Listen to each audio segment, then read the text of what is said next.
saw him on the Load tour, I think, Damn. Load and Reload tour, and then I saw him one more time after that. I don't remember what it was in the interim between. I think I saw the Load tour, maybe the Reload tour. Actually, it was pretty close together, but I didn't see anything on the Death Magnetic tour, and I'm gonna miss them on this one too. It kind of sucks because they're getting like pushing 60. Yeah. They're I saw them like 6 weeks ago, and then again last week.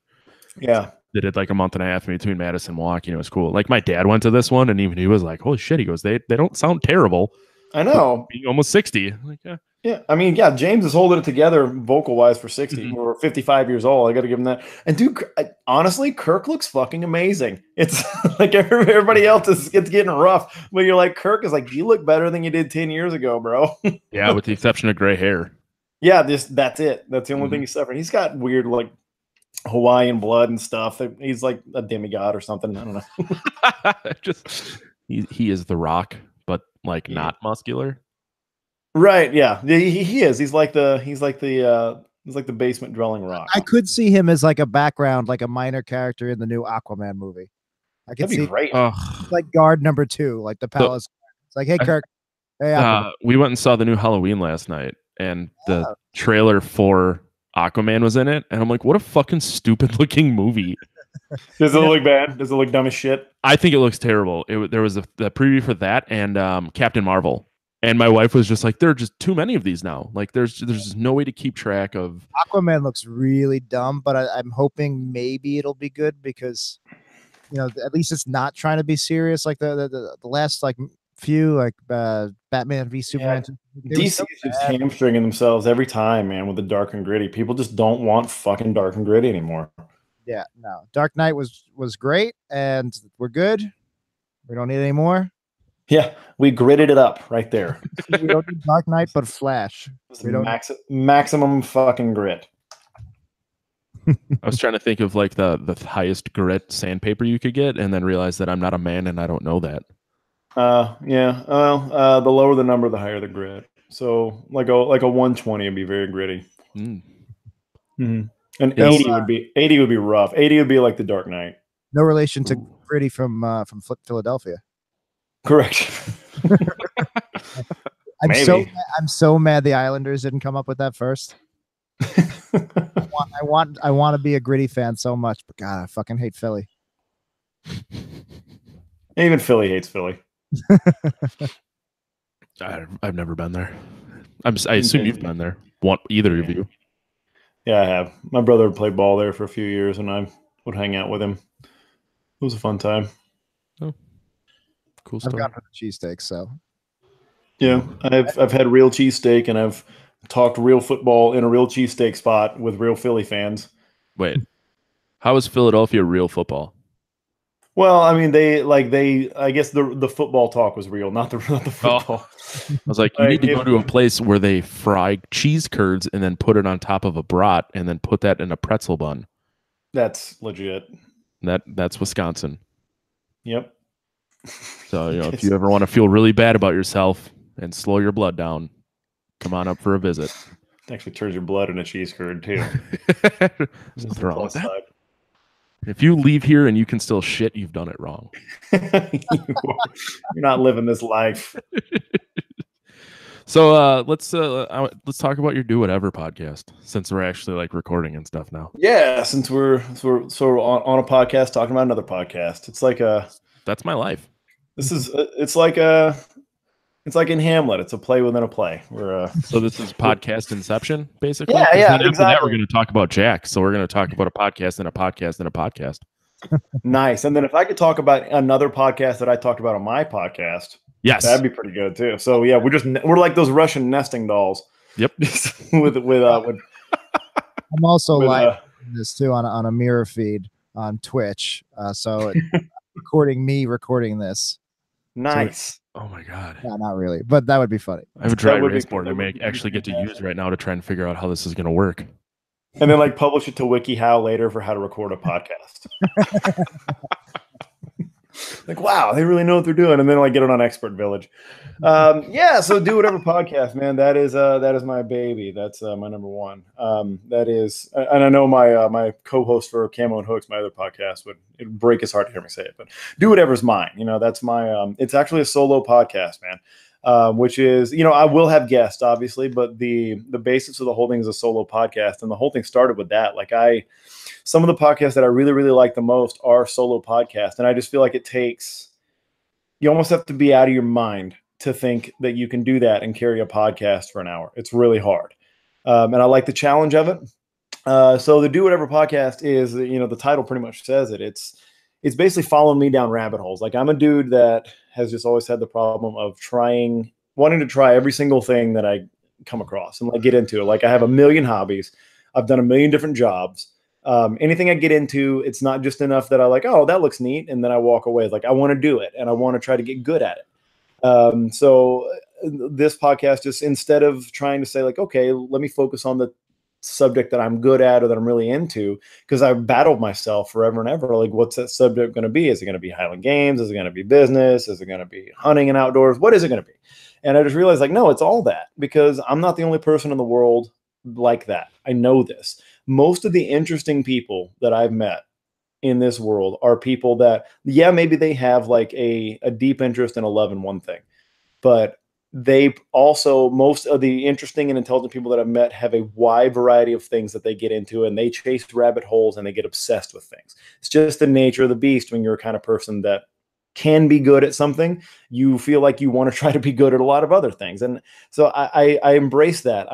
There's a part of me that rejects the idea of expertise above all else. Specialization above all else. There's a part of me that rejects that. And instead of being ashamed of it, like I've been for a long time, like, I'm 39 years old and I don't know what I want to be when I grow up. And instead of being mad about that, I embraced it. So I will pick a different topic, whatever I'm into, whatever my 3 a.m. YouTube rabbit hole was, whatever I've been reading Wikipedia pages about, whatever I get into, new hobby I learn, new thing I'm trying to do, or if I find a person that's doing something I'm interested in, I'll talk to them. That's basically it. And it runs the gamut. Like, I've done episodes about being a father, and I've done several episodes about Highland Games, obviously. And then, I've done an episode about sword fighting, like just whatever strikes my fancy, whatever I have a little bit of background or interest in, I do. And I try to, carry it myself for the most part. The most recent one that I did was I went and competed in Highland Games for the first time in almost a year. And I've been out for a while. And instead of doing like the formal here at the desk with the microphone, notes and script and stuff like that, I just took my phone with me and I documented a weekend of a competitor. And I put that up there just because there's a part of me that thinks that'd be interesting to somebody, and somebody that's trying to chase a new hobby or new goal. Like, okay, what does your weekend look like when you're a veteran of this thing? Like, how, what do you do the day before? What do you do the day after? And then, sneak preview, most of it's just the day before is forget to get ready, and the day after is be sore as shit and feel old. Didn't you win? I did win, yes. That like particular how you just glaze over the part about how you haven't shown up for a year and then you do and just win. I did manage to. Well, it wasn't my first rodeo, thankfully.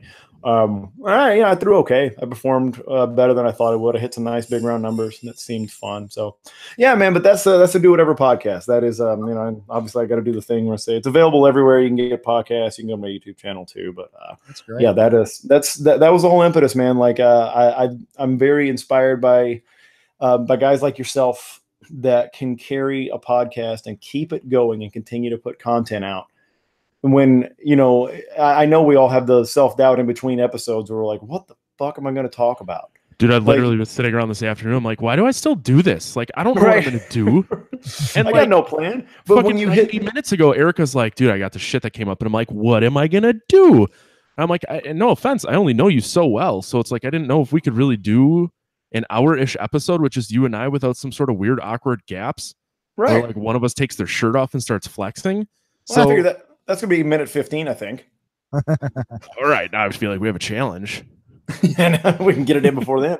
Yeah. And I know, but once you turn on the mic, it starts to happen. And it's just like, I really think I talk a lot about craft and the idea of, no matter what you're into, like, you should treat it like a craft. And I think this is part of it. And like, I've just, every time I've been on this show, I just admire that it's this living thing that you guys have that, yeah, you can be completely unprepared and like shit in your pants beforehand. Like, I don't know what the fuck I'm going to do. But once you get the mic on, the craft takes over. You know the moves, you know what to do, and you know how to create an interesting conversation. And I just thought of taking that a step further and going solo most of the time would be really hard, because look, everybody listens to Hardcore History. Everybody listens to Bill Burr. And just to have people that are so well-versed in what they're saying that they don't need another person in the room, it's nuts. Yeah. And I feel it when I'm recording. I have to, obviously I know that Dan Carlin from Hardcore History works off notes. I mean, I straight up have to script stuff, so I don't just have giant pauses. I have to write out what I'm going to say. And I know they don't do that because, the subject matter knowledge is deep enough and they could do it for 6 hours if they needed to, but I got to write, man. Mm-hmm. But it's a good way to get some writing done too. I love to write. I've published one book about the Highland Games, and I want to do another different type thing. So it's a great way to like actually force yourself to write something down when you're like, I haven't done an episode in 3 weeks and people are asking, so I better fucking write something down. So it's not like consistently released. I didn't know how to say that without being like, man, you should put your shit out more often. But so you're not consistent. So, okay, here's the thing. No, I wasn't, because I knew my lifestyle. I knew all the other projects that I had and everything, that I wasn't going to be able to do the deep dive style of podcast that I wanted to do and do it every week. So I really resigned myself to the idea that, okay, if I can get one out once every 2 to 4 weeks, that's fantastic. And I've been okay with that. I recently did a poll with kind of the core listening group, the people that are on the Facebook group of the Facebook page about it. And I asked, like, do you want more regular content, like weekly uploads, just, hitting the mic and go get something out there? Or would you rather continue to get these longer, deep dive, hour to 2 hour long exploration episodes, that are more formal? And it would split right down the middle, the vote on that. So I still have no idea what anybody wants. So I don't mind doing quicker content. I have what I call detours. Instead of the full do whatever episodes, I'll do what I call a detour, which is anywhere between like 10 and 30 minutes while I just kind of talk about whatever subject hit me. And something that I was able to either just go off the top of my head, top of the dome, as they say, and or just something I was able to scribble out some notes or something. I'll do a detour once in a while, but I'm still not. I don't know. What do you think? Should I just go weekly, or should I just keep what I'm doing? I don't fucking know. Well, the problem is if you go weekly and you have a format that is so labor intensive that at some point your quality is going to start to dip. Right. So, yeah. And I know you understand that, and you're not one to put something out that's half-assed. Right. So why not just shoot for like every other week? I think I could potentially do that. Or do every other week, but do a detour, so you really only put out one full episode a month and one detour a month. Yeah, and honestly, I think that's a pretty good rhythm to put out there. Like every 2 weeks is not terrible, because like it's you see the same thing, and we don't get all fucking podcast statistics here. Like for the listeners, I'm sure they love that. Oh, I wish they'd talk more numbers. But you can like the number of downloads, the number of listens you're going to get are going to stay pretty consistent if you and if you just put out more episodes, generally you're going to have more ears. It's just going to happen. More people are going to listen to your stuff more often if you're putting out more often.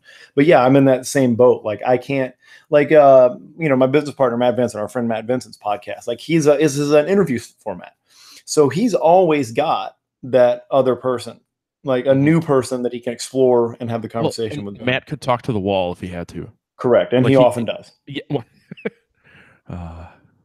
I don't know. I haven't talked to him in a while. I just assume he's off talking to cooler people than me. Yeah, 100%. No, but he's got that, and he's very good at it.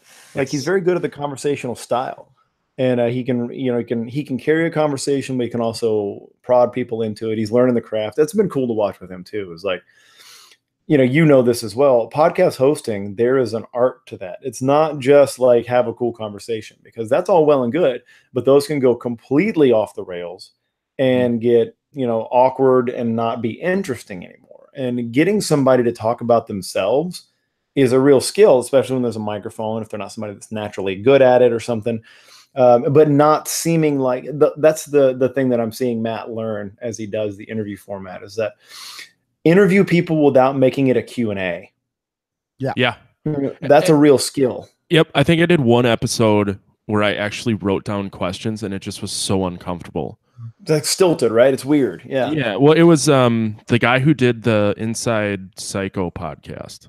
Mm-hmm. And it was weird to begin with because his like free time, I had to come home during lunch on like a Tuesday to do it. Oh wow. And then I had like these questions and like only a short window of time. And it's not like this where like randomly we're like, hey, it'd be cool if you came on, and like we became friends to an extent.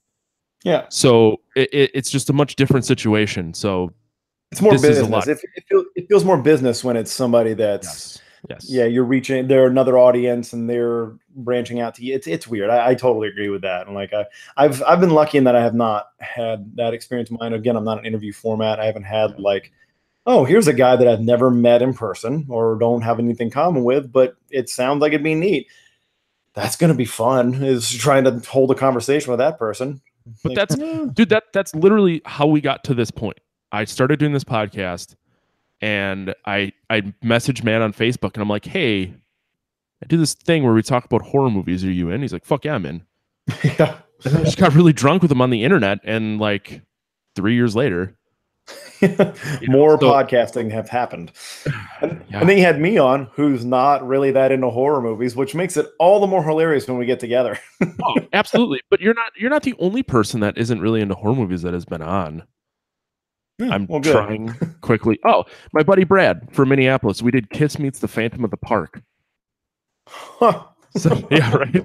So he was at my house because he's starting a podcast on like he does all of our artwork for our band stuff. Nice. So he knows a bunch of band guys too. He's good, man. I didn't know that's good art. Oh, thanks. But yeah, so he wanted drumming's terrible, but the art is fantastic. Oh, cool. We have to wrap this up now. No, we're going to keep going on the drumming. Let's talk specifically, technically, what I think is wrong. I mean, if you want to come over and play it, be my guest. Yeah, no, pass. Hard pass. Yeah, see? All right, cool. See? Yeah. Fucking coward. But yeah, anyways, so he wanted to start a podcast, so he was going to be in town. He came because we were playing a show in Madison, and it was my birthday, so he came to town for all that.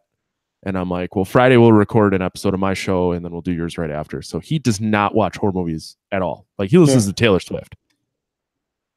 All right. Because you can't listen to Taylor Swift and watch horror movies, I think is what I just did. Yeah, I think there's probably two types of people in the world. Those who watch horror movies and those who listen to Taylor Swift. They do not intersect. That's a weird statistical anomaly, but I think you got it. Well, like what do we mean by listen to Taylor Swift? Because he went and saw her in concert. Okay, all right. And loved every fucking second of it. Occasional TS song. She's a talented young lady. She's fine. Like there's nothing.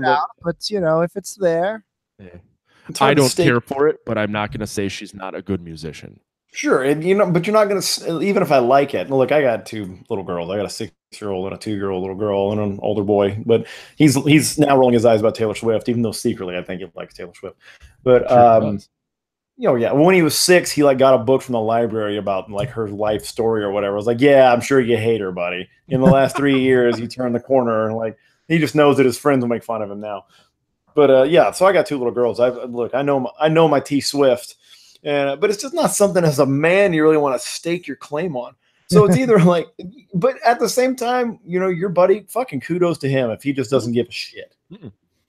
I love it. He's so into weird eclectic music that like Taylor Swift's not the weirdest thing he listens to. That's not a bad thing. No, he also is into like weird technical death metal. There is an advantage to it. I actually went to a Britney Spears concert. My wife did too. It's hilarious. Sorry, that's the only other adult that I've heard say that. Yeah, no, well, my girlfriend used to work the merch for them, so she was in with all the road crew, and we went down, and she was like, "I want to go say hi to my friends. They'll get us in backstage." And I was like, "Yeah, all right, if that's what you want." So I went, and it was, I enjoyed it for the experience. Just like how you're talking about how you like to go down these rabbit holes. This was a rabbit hole going to wherever the fucking Flyers play. Sure. Why not do this? But here was the best perk. And I bet your boy at the Taylor Swift show had this too. You ever go to a stadium and go to one of those gigantic stadium bathrooms, the men's room, and it's empty? So funny you say that. It's just me and like 3 like gay 16-year-old kids and like a dad. It was great. We had like 9 urinals apiece. Yeah, it's just no lines. Everything's pretty tidy. A couple things I got to answer here. One, Brad knows Taylor Swift's guitar player, which is part of the reason he went. Okay. Oh, nice. Two, Metallica only lines in the men's bathroom. Exactly. The lines were so long, like the new Buck Stadium has all gender bathrooms. The lines started to then shift to the all gender bathrooms because guys realized that they could use that too. Oh, those poor women. Yeah. I mean, I feel like most chicks in a Metallica show have been through some shit, man. There were some fine looking metal sluts there. I'll tell you that. Nice. I like a good dirty looking metal slut. Yeah, that's. I mean, you're in the mothership when you go to a Metallica show, man. Yeah, everyone who's 50 that hasn't drank in 6 months is just giving her hell and thinks they're eating again. You're not. I thought you were talking about me for a minute. Okay. No. Like so when I went and saw them in Madison, they played where the Badgers play basketball. Yeah. And because it's a college facility, there was no booze sold. Which no booze at a Metallica show sucks. No booze at a Metallica show in Wisconsin is worse. Yeah. Well, I actually ended up. I had suite tickets. So someone I know, like one of the sales guys from CDW that I know from work, got me 2 tickets to their suite. The only booze in the stadium is in the suites. So it's like me, our bass player, who has like long blonde hair and has been listening to Metallica since he exited the womb. And then like a bunch of like 55, 60-year-old businessmen who don't get out much. Right. And I have unlimited booze at a Metallica show. Yeah. So when they were playing Nothing Else Matters and Enter Sandman, Ken and I stood in the back just pounding the last beer, eating free nachos, and then just got the fuck out. Nice. Free is the best flavor of nacho. FYI. I didn't care. The pizza was lukewarm, but it was free. Yeah. So it was good. Like I said, best flavor. Best flavor with cheese. It's free.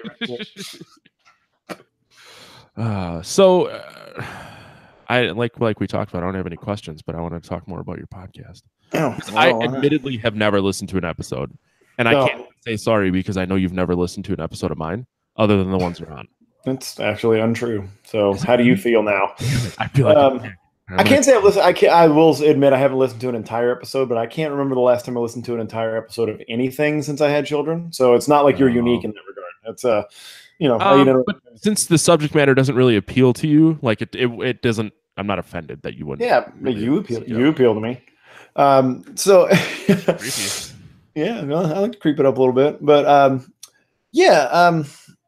it's I don't know. You were going somewhere with that, and I jumped all over it, but.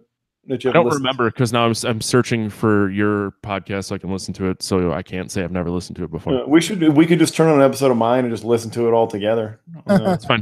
Let's do it. Let's do it. Everyone be real quiet.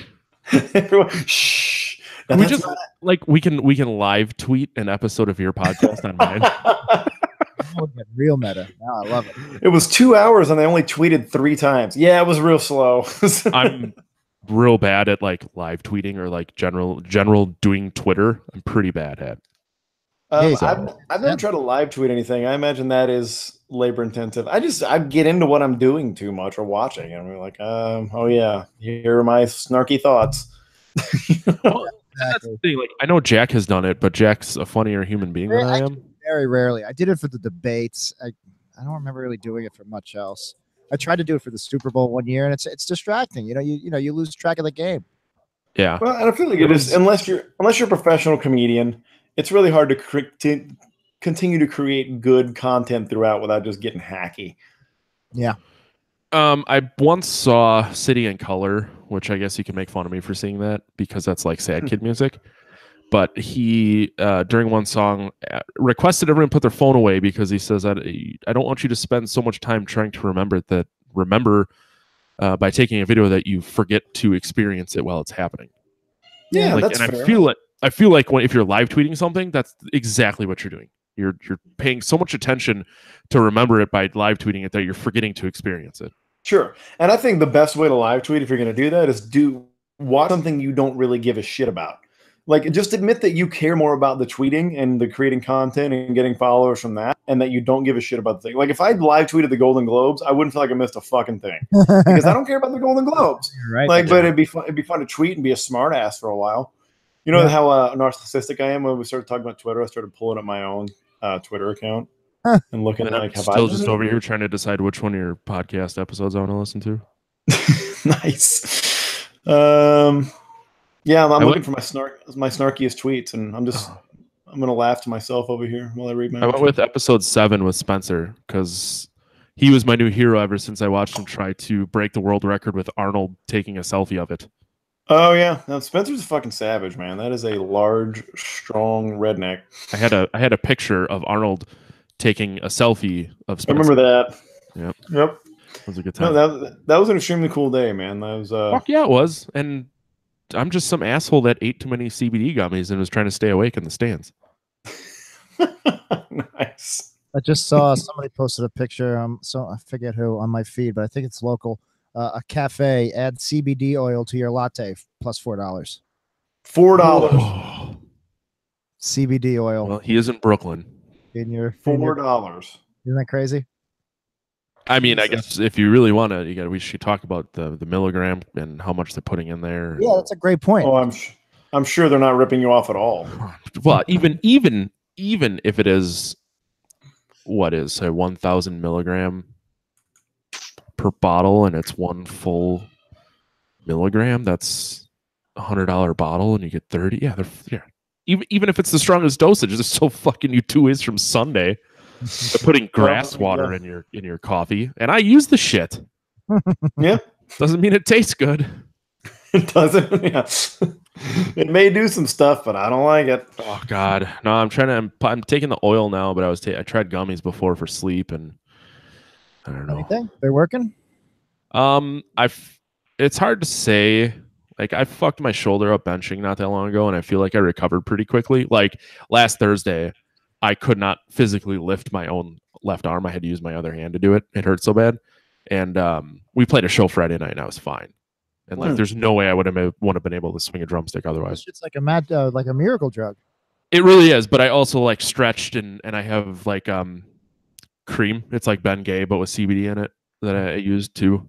I just tried to find like wherever I twinged whatever muscle and work that fucker out. But I think it helps, but I don't think it's like a cure-all. Like, I think some people are like, well, I'm going to take CBD and I'm never going to ever have to stretch again. And I'm never have to do anything. And everything's just going to be great. Like, I think it just makes it easier for your body to recover.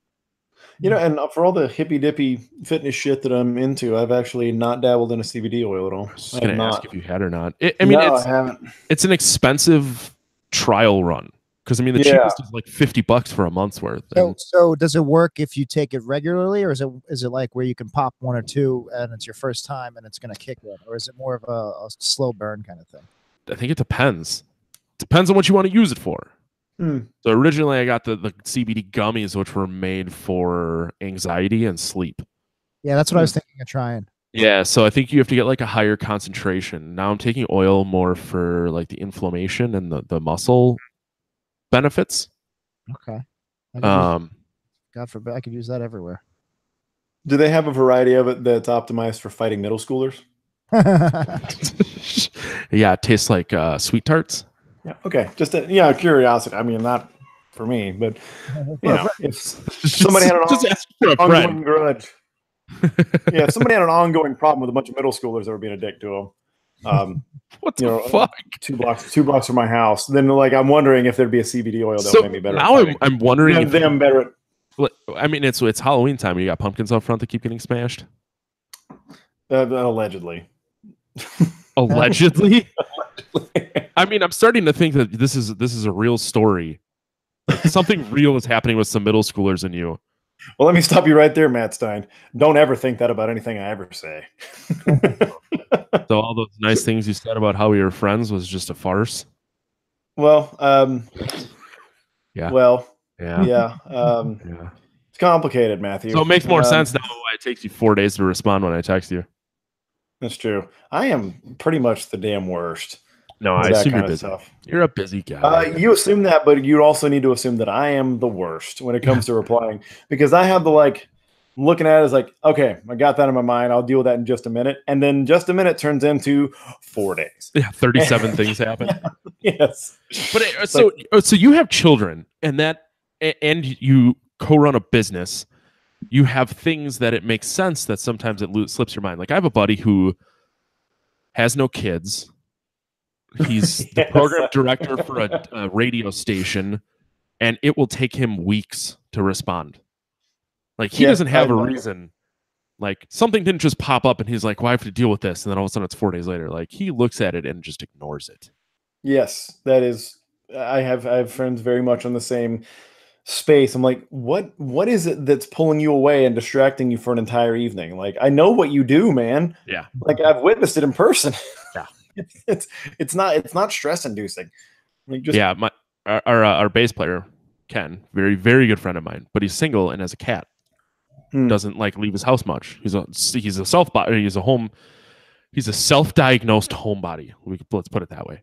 And it's like if I text that guy and I don't get a response in 5 minutes, I assume he's died. So like we may have to go over there for a welfare check.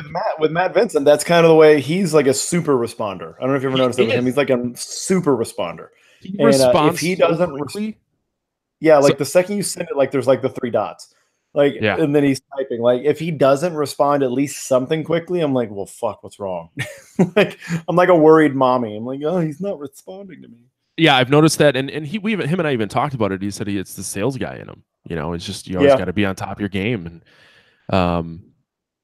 that was one thing that always impressed me. And I had talked to a friend of mine that actually like introduced me to your brand.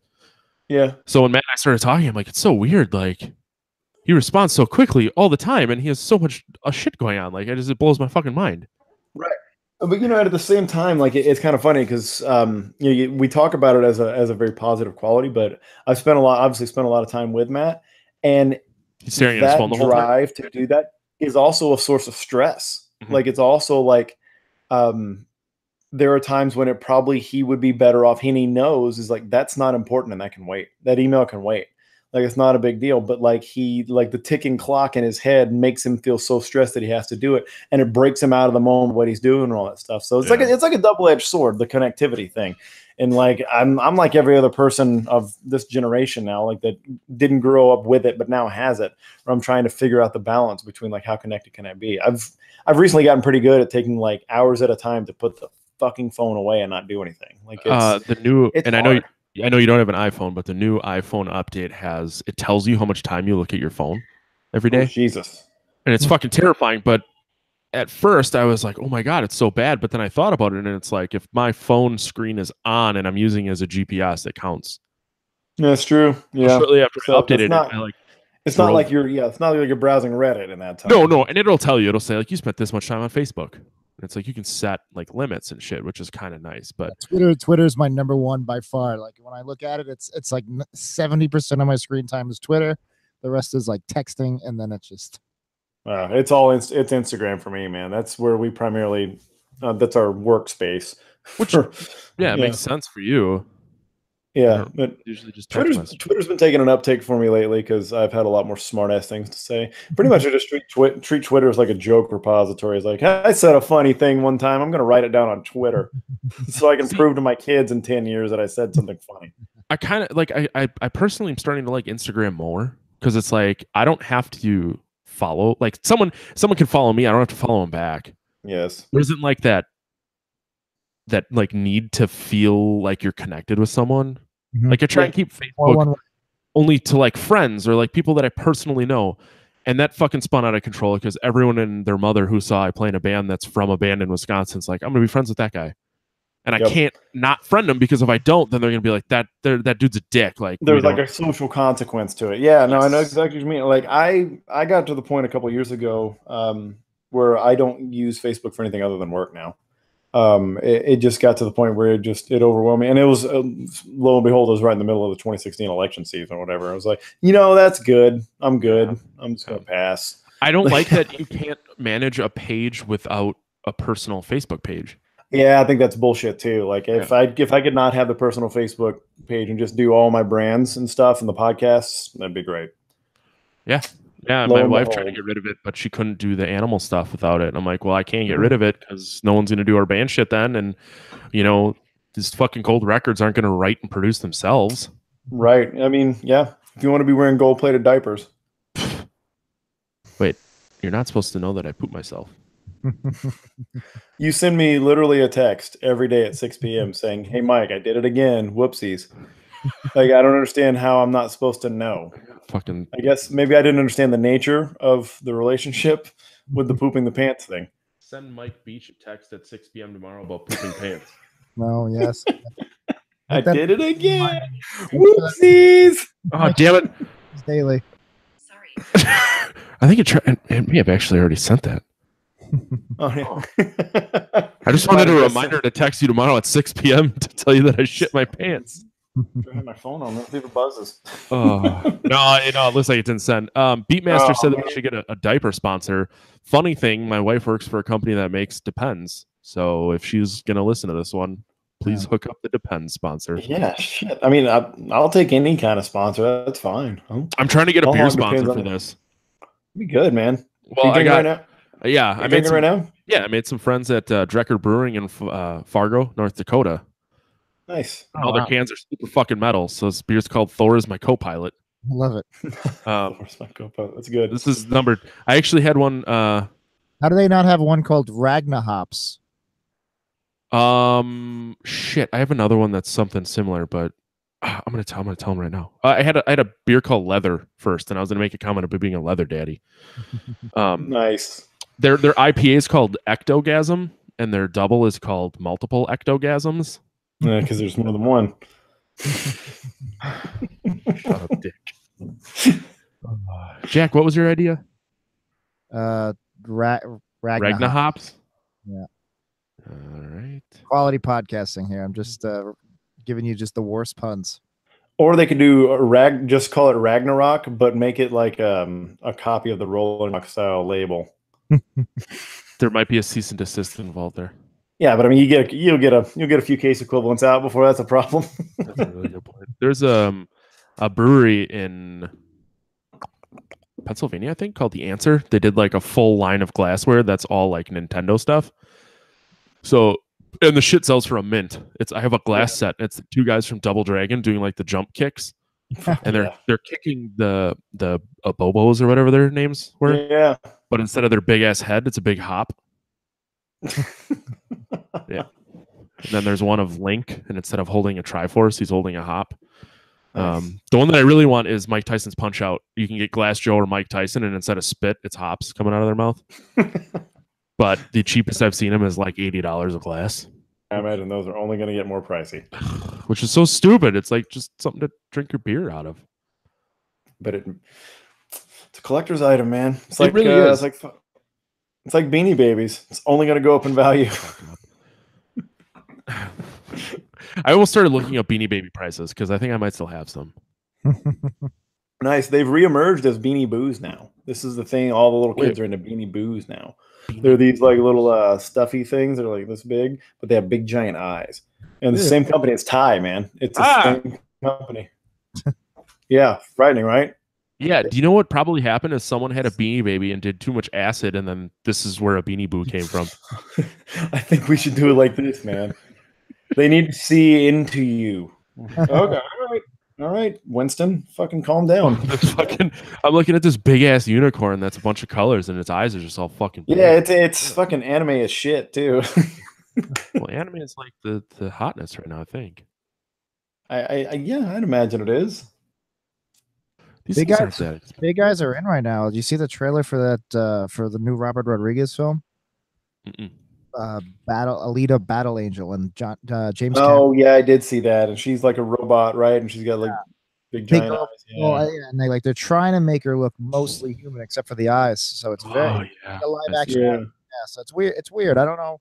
I'll give the movie a shot. I might get really into it, or I could see it just taking me out the whole time because it's so fucking weird and uncanny. Did you see they're making another Robin Hood? What? With Like, Jamie Foxx? Hold on. Yeah. Is Jamie Foxx playing Robin Hood?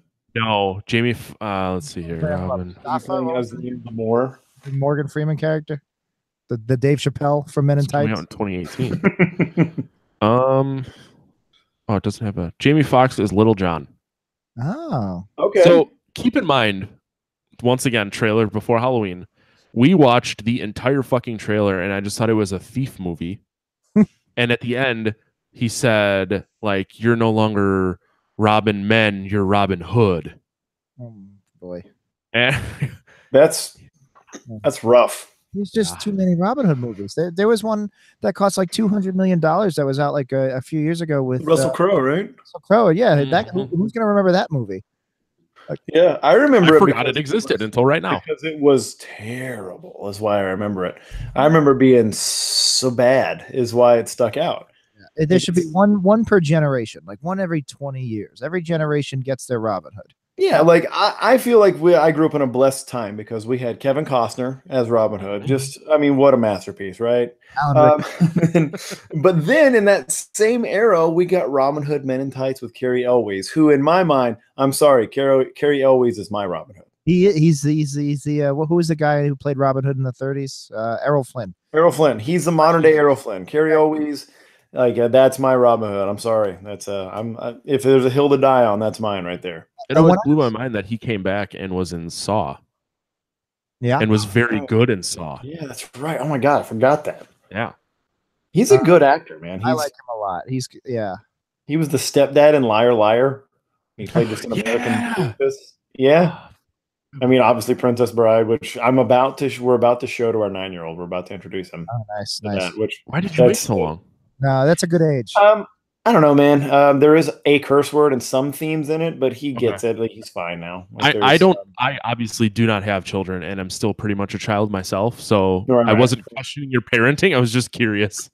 No, but we've talked about it since he was like 7 or 8 years old. But like it's one of those things. Like all of a sudden 2 years happened.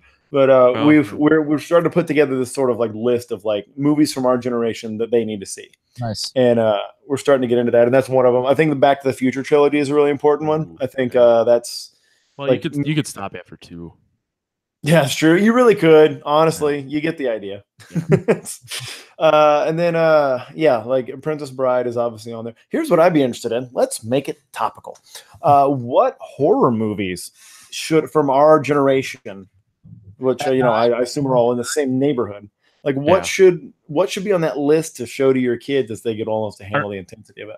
Okay, so my first question was going to be is what age are you planning on doing this? Like, does it need to be age appropriate, or Let's say 10. Let's round number 10 years old. See, I'm biased because I grew up. God bless my parents. They did a lot of good stuff, but I was Vito Picone was busy traveling the world. All right, watched everything. I was completely desensitized. Like R-rated, I had R-rated movies for my diet at the age of 5. Yeah. So it's tough. I don't recommend doing that. I came out fine, but still. But that was a different time, man. I watched a lot of R-rated movies when I was 10 years old. Yeah. Like with parents and stuff. Like I watched the fucking Last Boy Scout when I was like 11. Like, think about that. That explains a lot. But so yeah, I don't know. I'm gonna go with the original Halloween. It's simple. It's simple enough where you can follow the plot. You know what you kind of get what's going on, and you can. It's more of a tone film. It's more about mood and setting and tension.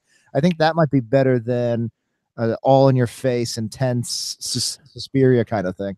Yeah, and I think I would actually not put Friday the 13th on that list because the first one was kind of like weird and esoteric, and the first one's not good. Like I often forget that the first one exists and just go straight to 2 where Jason started killing. Right. Yeah. That's a good point because it's not like it's a completely different movie. Like it's almost like it's like a prequel that just happened in the right order. Yes. Yeah. Yeah. But I don't think a kid would get into that or get like there's no hook for a younger mind in that movie. I would say Nightmare on Elm Street, but then I really think your kid's gonna have a problem sleeping. No, I say yes. I say yes to Nightmare on Elm Street. Yeah. I think that's part of. I think it's a great movie, but I think at age 10, the fact that getting in his brain that like, well, I go to sleep and this guy shows up, but it being 30 almost 40 years it's not gonna look real convincing. Came out exactly. Yeah. Now, and I don't know if I ever told you the story, but when I first saw the first Hellraiser, it scared me so fucking badly that I buried Hellraiser's the fucked VHS up. tape at the bottom of the garbage can, and it wasn't even my movie. I'm trying to think of movies. I'm trying to think of movies I really responded to when I was 10. I'm going to throw this out there. Just brainstorming here. The original Night of the Living Dead. Huh. You know what? I would say yes, because I think it's just cheesy enough. Exactly, and it's Like dated. It's coming from a time where it was pretty racy for 1968. Yeah, no, that's a good call. Game now, but it's still racy for a 10-year-old. It's just enough. Yeah, I'm into that pick actually. I like that Yeah. because like it gets you, it introduces you to the idea of zombies, and not a lot of that lore and that fiction has changed because a lot of kids when they're 10, 11 years old are going to be used to the zombie fiction, like that universe and how the mechanics of that universe work. And this introduces those, so it'll be familiar, but it'll also be like, that's clearly a fucking fat dude with a makeup thing on his face. Like that's not like, this isn't like no, I'm totally into that pick. I think you work your way up. Then when they're a little older, 13, 14, maybe 28 days later. Yeah, that one I'd say later, like teenage years, 28 days later, because that's the intensity level of that. Don't forget the prequel, 28 Days, starring Sandra Bullock. Didn't somebody do a mashup of that, or did something like that on YouTube where I think they created they created like a mood and music around like 28 Days or something like that and made it look like the prequel. I'd have to look that up because I remember the internet's done everything. I get it, but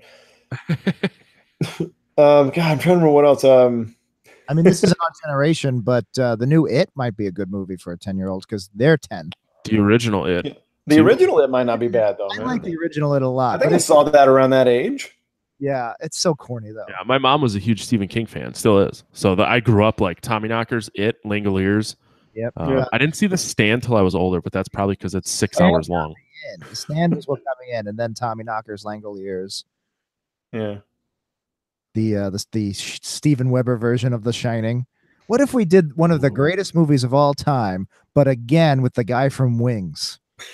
I never saw it, and I'm not sorry. Basically, it's because it was directed by Mick Garris, who's a friend of Stephen King. He did The Stand. He did Sometimes They Come Back, I think. But anyway, Stephen King notoriously hates The Shining because Kubrick changed the script so much. So he was like, I want to do another Shining. I'm going to produce it. I want my guy directing it, and it's going to be very faithful to the book. So that's all it is. It's just it's a more faithful version. It's not as good. The Shining's a fucking Shining might be good for your 10-year-old. Yeah, little much. It's pretty, maybe, but again, like you got to remember, like the total gore imagery in that movie is not bad. It's just the psychological part of it. The dated film. The weird naked old lady in the tub. Just that part. Still, it's only for. Well, my kids are used to that. That's fine. How many weird naked old ladies do you have over in a tub? Maybe you should answer that. Like currently? Or do you want like an average? You want a mean over time? Oh, right now. I mean, we're between 1 and 6. That's all I want to give you. There's identities because if people hear this, they'll figure when it was recorded, and then they'll know who was where. Like I can't give you specifics on that. All right. Obviously, I think you need to show every 10-year-old kid Event Horizon. I think that's yeah, that's right up their alley. You know what's really fucked up? I've never seen it. Really? I've never seen it because someone who is currently on this podcast said they wanted to do it 2+ years ago when I first met them. I wanted to do it? Yeah, you and Dan wanted to do it, and we've just never done it. Dude, we got to fucking do that one. I would come back for Event Horizon, man. That's a good movie. All right, can we kick Dan out and replace Dan with Beech and do Event Horizon next time we get together? I think you should kick me out and have Dan do it. I think he's the one that really digs it. But Dan's decided to have a fuck trophy and is too busy for us. Ooh. I mean, he's got podcasting. Well, the Beech's kids are older too. Yeah, that's true. His kids existed before I knew Beech. We could just put my kids on the podcast to do the Event Horizon one. Sure. Yeah, make them watch it. I like when his tongue shot through the guy's head. Like, you know. Thanks, honey. Mike, I got a question for you. Once your kid, especially your oldest, when they get a little bit older, would you ever consider exploiting their cuteness? And I'm assuming you're raising them, and they're probably pretty well-rounded, smart kids like you are. So, like, would you consider being one of those parents that's like, here's my kid's reaction to seeing The Shining, and it could actually be really interesting content. Awesome. But you also have to ask yourself, is this good for the kid? I don't know. Right. No, that's a valid question. In general, I would say I'm middle of the road on that kind of stuff. I'm not a hardliner either way. In general, my approach is I try not to put them in front of the camera in any sort of, and I know what you're meaning when you say exploiting. I know you're not saying it in a negative way, just like using. Exactly. Like I don't like to put them in front of a camera or microphone to exploit the fact that they're kids and oh my god, it's so weird and different that they're kids. Like I like their personalities to show. Okay, yeah. I like them if they want to be on camera or microphone, which the older two sometimes do. I want them. It's because they're there like a person. So I'm just treating them like a smaller person. It's not a gimmick. It's not a gimmick. It's not a gimmick. That's a good way to put it. That's a better way to put it. Yeah, like I don't like using them as a gimmick because that makes me feel cheap. That would make me feel dirty. Like I don't. I respect my kids. I like my kids, so I wouldn't want to do that to them because they've got to live with that too. That's going to be on the internet and that could be around forever. They got to live with that and they got to be happy with it. So I'd rather them be themselves. But that's a good take.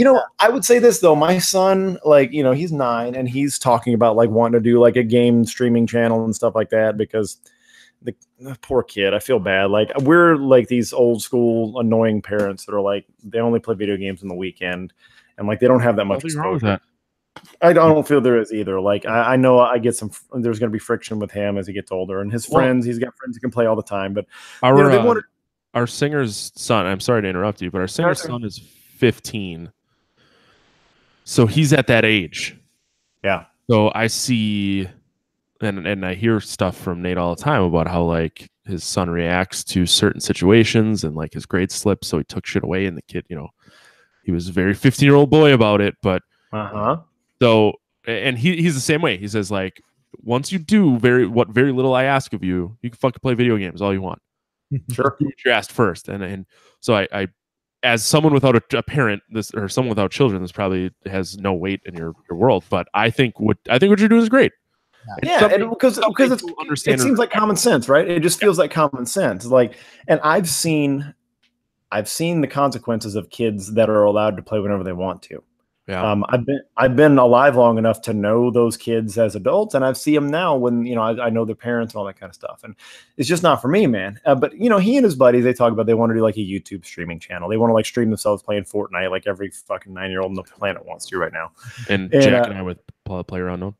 Oh God. And so I encourage that. I don't, but I drag it out, because I'm not saying okay, let me set up the camera for you and get your Twitch channel. It's you figure out how you're going to do it. You tell me, come every day and come with a new, because I know it's probably a flight of fancy that they're not going to follow through on. I get it. But if I also am accepting the fact, because I live in this weird world now at almost 40 years old, where I'm literally talking on the internet to talk about brands that I own in the hopes that other people will do it. I know this is the new reality. So there's a potential that the kids could make money this way, or they could make a name this way. They could do it. Do you have hate shorts on too? Yeah. I'm kitted out, man. I made sure not to wear one of your shirts, assuming you I just didn't realize. Do you have socks on too? No, I don't. Right. Sorry, man. No. But one sock. Back on topic. I also don't think your son understands how terrible the internet is of a place. No. By knowing that you put yourself out there, that people can say whatever they want. And I don't know how much hate you and Matt, for lack of a better term. I get you.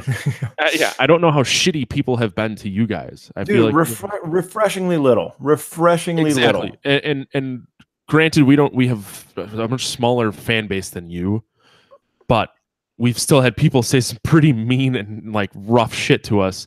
It's right. Dude, imagine being 9. Yeah, exactly. And I think that's a good thing to keep him away from for now. Yeah, I totally agree. But more to Jack's point about letting him do that. It's I'm going to encourage it and be okay, here's the realistic steps. Here's the kind of camera you need. Here's the kind of microphones you need. Here's the setup. Learn how to set the account up. Learn how to do that. Show me all that stuff. And then we're going to get down the road. We're probably going to be at least a couple of years later. And maybe we'll understand some stuff, whether I can say yes or no. But I don't want to just shut off and say like, no, that's all evil. The internet's shitty. It's full of terrible people. Like it is evil and full of terrible people, but it's also the new reality that we're living in. Yeah. So I don't want them to be hamstrung from that, but I do. There a lot can be solved by by acquiescing with kids, and instead of making it a yes or no, turn it into an information gathering and turn it into like a learning experience with a kid, like it, especially when it's anything to do with media. Instead, like have them start asking questions and ask them questions instead of be like, instead of just saying like, why would you want to go on Twitch and stream a video game? Ask like, why do you want to do that? What do you think's going to happen? And then that starts a conversation, and lo and behold, you're fucking talking to your kids, which is what you're supposed to be doing. That's great. No, that's a great That's a great answer. Yeah. So I don't always see it as exploitative, but obviously we know there are people out there that are doing that. So. Yeah. No, it's true. I completely forgot how you got to that point, and then you brought it full circle. Wow. Yeah. Well, I am a podcast host. I have to do that stuff. That's a really good point. I just drank. Speaking of podcasts, I got some good news. I found out today. You're having a baby? Congrats, Jack. Wow, man. Well, actually, considering the people I've been sleeping with lately, hopefully not. Jesus Christ. I love your life so much, but that's because I live in rural Wisconsin. But anyway, no, The Guardian, the British newspaper, just did a roundup of podcasts to check out, and we got name checked. I was really hoping that you were going to say you're actually going to start putting fucking episodes out again. I don't give a shit. No. But yeah, British newspaper likes you. That's one of the big ones in UK. I can't remember which one are the like legit journalism and which ones just show nudes of the royals. But I think it's one of the good ones. That's good though. I mean, that's cool, man. Yeah, now you should put up more episodes. 10 more listeners, I'll be happy. Nah, don't do more episodes. That'd be dumb. Why capitalize on a new audience? Yeah. Actually, I was gonna edit because we have 4 episodes in the bank. Nice. I told Dan I don't want to release them until we have at least a few more. That way we can just have a nice couple of months, Game of Thrones style. But I was gonna edit them today, and something came up, and going back to the consistency of release, the best thing I found, and I stole this from Jack and Dan, like 90% of everything else I've done on the show. I take the summers off. Like I forced Corey to take the summer off just because it got to a point where I started to feel like I was structuring my weeks around our podcast and like having to be home at that certain time or whatever. Or like I feel like, whatever I need to do is, I think it's different strokes for different folks. The weekly schedule was too tough for me and Dan on top of the full-time jobs, on top of him having a kid, and if I had a more laid back life, then I would or sometimes it depends on the show. I think certain formats work better in certain ways. I think the formats me and Dan have work fine with the season. Yeah, it got easier when we removed news from the structure, and it's like we no longer have to be timely. Every episode is timeless. We could put them out whenever, in whatever order, as long as it's a new movie or a new horror topic. It doesn't fucking matter. And that took a lot of stress out of it because I felt less of a need to like find news as current as I possibly could. Yeah. Exactly. It's there's just so many factors, and you find what works best. But for right now, this is working best for us, even though. And I know you and I have had discussions about how you guys don't have the numbers you once had, but I think you, like us, we're established enough that those who are going to come back are going to consistently come back regardless of how long of a break you take. But I mean, I'm sure we get some coming back no matter what. But it's also, it's when you're this small, when you have this small of a fan base, I feel like your relationship with your listeners is different than when you're bigger. I think it is a little bit more two-way, and even though we're giving them a ton of free content, unless they're supporting us in other ways, we do still owe something on top of that for their loyalty. We shouldn't be jerking them around. And I try very hard to, I feel bad that when we don't have new content, but I try to make I'm reminded every month when I see your Patreon money. Yeah, but the last thing I want to do is be snide about it and be like, leave me. Some people would give George R. R. Martin shit for not having a new Thrones book out. Yeah, I get it. I really try to make it not an issue of respect with my listeners. I would never be like, it'll come when it comes. Leave me alone. Like I think that's a horrible attitude, especially when you're more in touch with your fan base because you're smaller, it's a little more intimate. At least that's why I try. Well, it kind of falls back on that idea. Like, if all these people were sitting in a room, would you talk to them that way? Like if they showed up to a the same spot in a studio every few weeks to listen to you, if you're like, hey man, I ran out of ideas, don't fucking bother me. Would you say that to them? Right, exactly. Like, no, you would have a normal human relationship. Be like, look, man, it's just that things are coming together, but we appreciate you. Like, yeah. Right. There's and I'm totally gonna call him out because he was messaging me earlier. We got him from you, Mason. Oh yeah, Mason. What was that? Yeah, Mason, the guy, the distiller, right? Yeah. Okay, sorry, I didn't hear what you said at the end. Not that you were talking. Ben Stiller. Ben Stiller. Mason. Yeah, he's also Ben Stiller in addition to being the person he is. So he likes to ask me about movies that we've watched, and I know full well that he knows that we haven't. And I'm like, I don't know, man, I gotta look. And he's like, well, I wouldn't call you out on it if you didn't. And I'm like, yeah, but I've explained to you a bunch of times that it's like I leave a lot of, like, next week we're doing The Shining. And I made sure we didn't do The Shining knowing that at some point we would have a guest who wanted to do The Shining. Sure. So there are so many iconic and huge horror movies that I have to ignore knowing that at some point someone's going to want to watch it. That's smart though. But we were talking about Silent Hill, and it's like, I love the movie Silent Hill. I would want to talk about it, but eventually there might be someone who really wants to talk about Silent Hill. So I kind of need to leave it. Because most people aren't in as deep as you are. No. Like, I'm black tar heroin, and a lot of people are like, I'll have some shitty marijuana on the weekends. So whose idea was it to watch Halloween H20? Who's Erica? You said, oh, that's right, it was hers, and then she bitched on us. That's right. So I watched it today. Talk about getting in under the wire. I watched it today, and it was a super digestible movie, man. Like it's not pretty bad. Yeah. Well, okay. I like how you like started to talk about this because you probably have like kids and stuff to take care of tonight. I had the screen up and I was thinking about it. Now I disagree. I don't think it was that bad because now I do want to remind you, I saw the new Halloween last night. Okay. I watched H20 today. Okay. Yeah. So the new one was the new one pretty good? I want to see it again. I do not want to see it in the theater again. I have some gripes. Yeah. But overall, like, I didn't dislike it. Okay. The one thing I'll say, which will not spoil anything, is there's some forced comedy that I really wish they would have done without. Okay.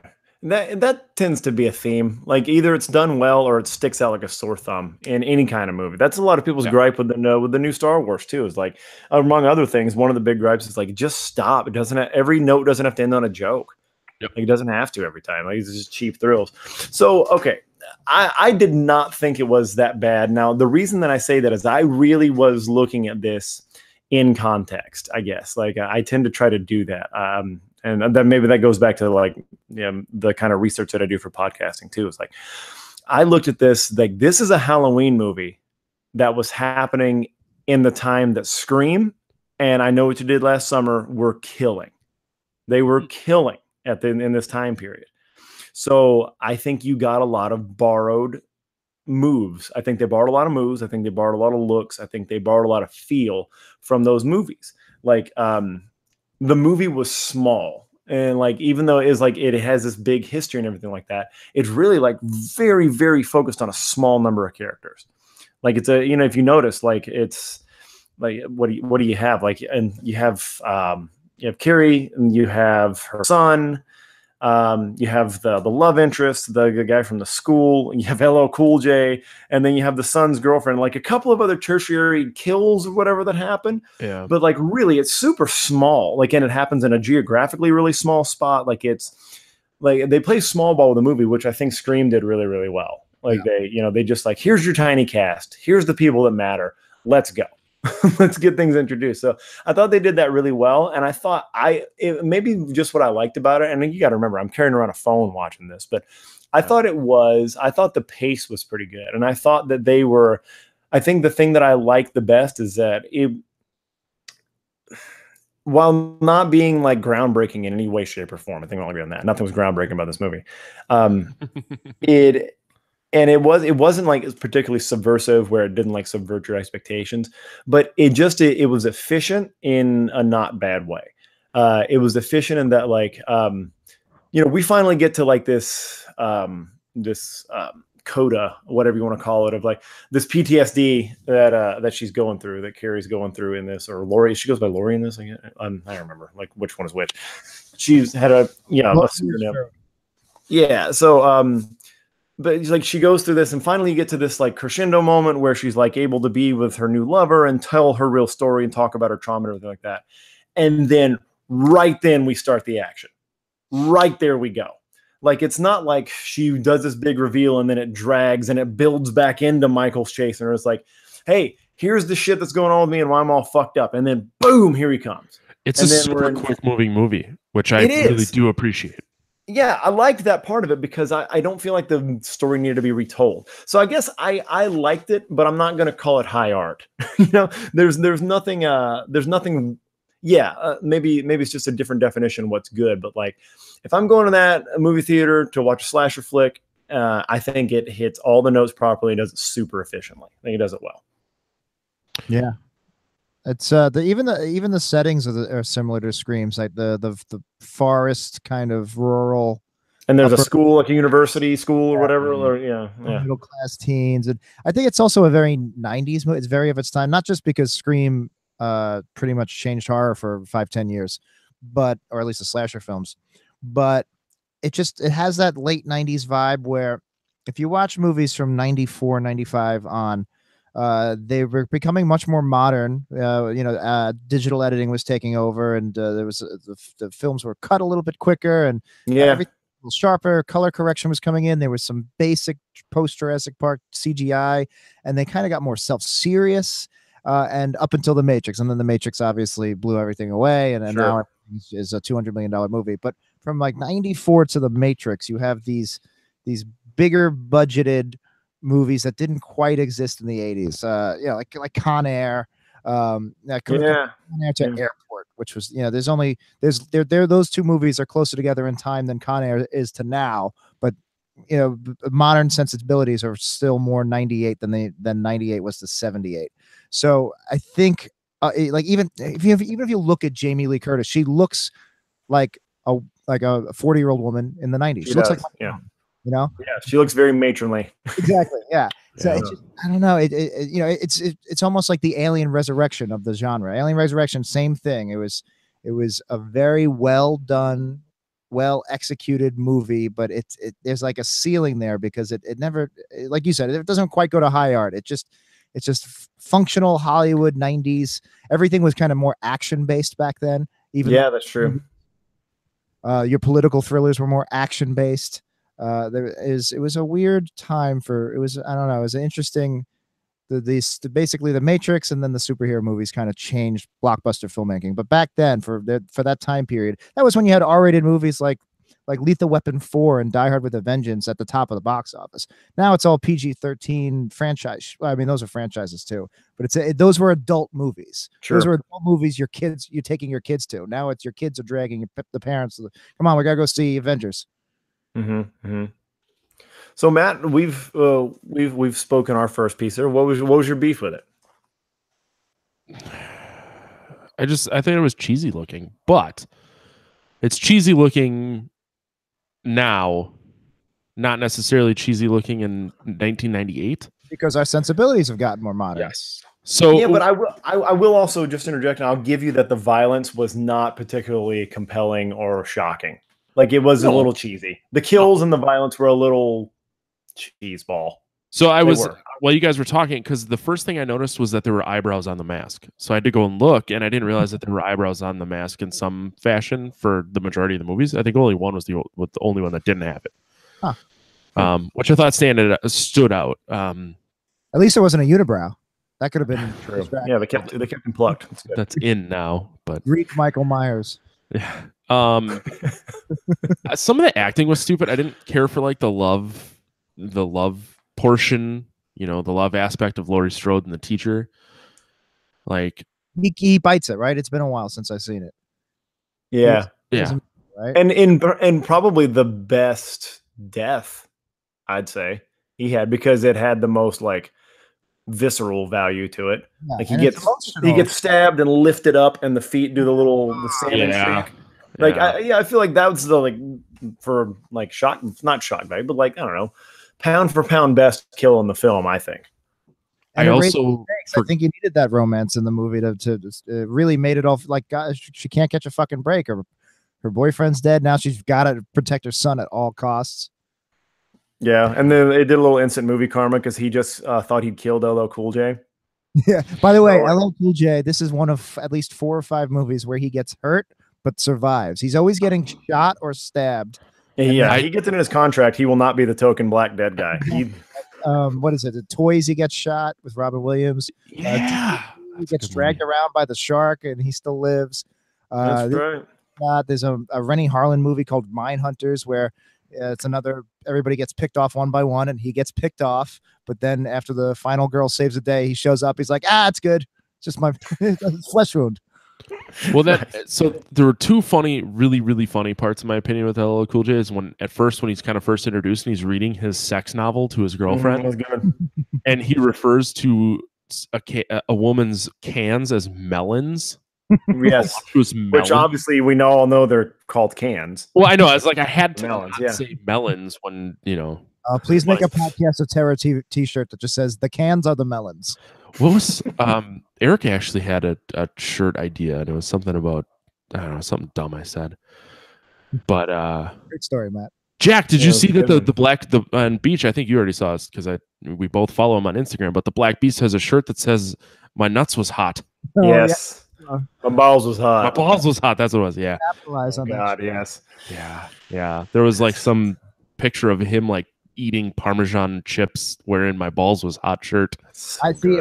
If I had money and I was a real producer and I could, I was making some movies and some TV shows, I would go out of my way to sign that guy to a contract, get him supporting in a couple of movies. Like, who was the guy that replaced Mr. T in the A-Team reboot? Tiny, what's his name? He went by Zeus in the movie, but his name is like Tiny something. Like Tiny Lester. That's like Tiny Lester was Zeus in No Holds Barred.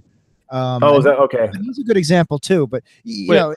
Like, I'm not saying Beast could carry a movie, but he could be a great second, third lead. No, yeah. You're talking about the 2010 A-Team? Yeah, Bradley Cooper, Liam Neeson. Yeah, that was Quentin Jackson. Oh, okay. that was Rampage. Okay. Yeah, Rampage. Yeah. So I just jumped the gun. No, that's fine. I wanted to make sure we were talking about the same movie before I corrected anyone. But I could see him in a role like that, or I could see him in a Tiny Lester role. Yeah, I could read him. Like Tiny Lester plays the president in Fifth Element. I'd love to see that. The president. So, yeah, I guess I see what you're saying, Matt. Like it's. Yeah.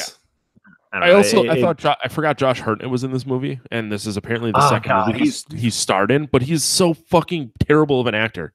He's bad. He is 100% bad, and like he's just one of those people. Like, I don't think he makes movies anymore, and I don't think anybody minds. Like he had this like heartthrob moment in the 90s. So he does. I didn't realize he's almost 40. He has a dirty mustache, and he looks like he might be homeless. H20, remember H2O was 20 years ago. We're up to H4O. And that's another thing that I thought was kind of interesting is like the new Halloween they talk about because it's 40 years. Yeah. I can't wait for H60. I can't wait for the one in 20 years where H60. Yeah, where Jamie Lee Curtis is fighting him in the retirement home.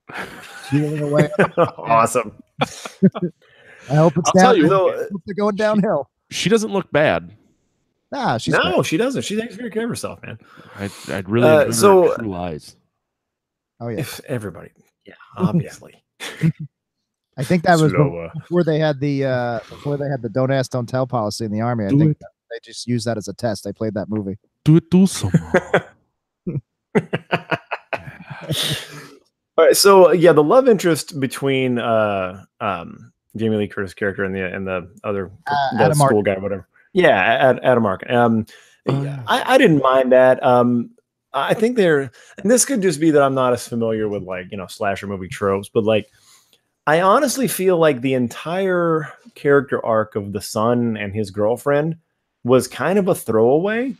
And you could almost make the case now, like when I say it out loud, that the entire arc of her son being 17 and sassy and not liking her is a throwaway.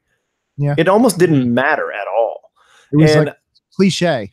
Yeah, and like the adding of Michelle Williams as she's the daughter of a Beach Boy, isn't she? I don't know why I thought that just now. I think she is.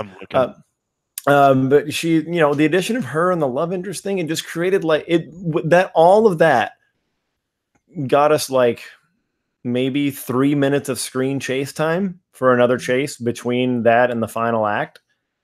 And I felt like that was like a total waste. It didn't distract enough. But again, like the whole movie's so economical. The whole movie is paced so fast and so economically that it's like, I can't get that mad about it. I didn't get that invested in them. That much of your time. Yeah, and it's like if I'd have really gotten an attachment to these characters and then they got taken out in a disappointing way, I'd be like, that sucks. So, Matt, let me ask you though, since you're definitely more the aficionado, and part of this I think is studying the monsters or the villains. What did you think of the treatment of Michael in this movie?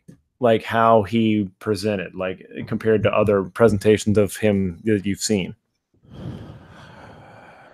What did they do right? What did they do wrong? Besides the eyebrows.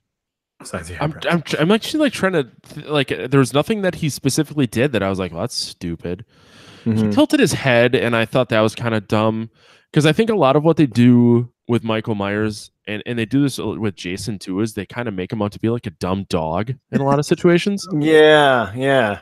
And now once again, everything I think of, I'm like when you talked about Michelle Williams, and I looked at her, I'm like, she wasn't in the movie, and then I had to remember that I was thinking of the new one, not the one I just watched. Oh, that's right. Yeah.